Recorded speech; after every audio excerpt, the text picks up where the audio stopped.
నమస్కారం. ఘంటారావానికి స్వాగతం. ముందుగా ప్రధాన అంశాలు. రాష్ట్రంలో హోరెత్తుతున్న ఎన్నికల ప్రచారం. ఇంటింటికి తిరిగి ఓట్లు అభ్యర్థిస్తున్న నేతలు.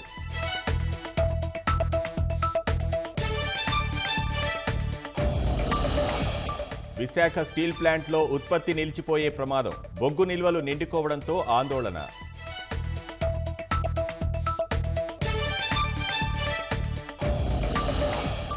శిరోముండనం కేసులో నేడు కీలక తీర్పు.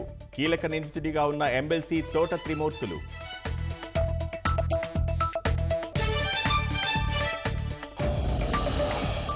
వైకాపా పాలనలో రేషన్ జాబితాలో సరుకులన్నీ మాయం. పౌర సరఫరాల శాఖను 35,000 కోట్ల అప్పుల్లోకి నెట్టిన వైనం. జమ్మూ కశ్మీర్ జీలం నదిలో పడవ బోల్తా. 4 దుర్మరణం. ఎన్డీఆర్ఎఫ్ గాలింపు చర్యలు.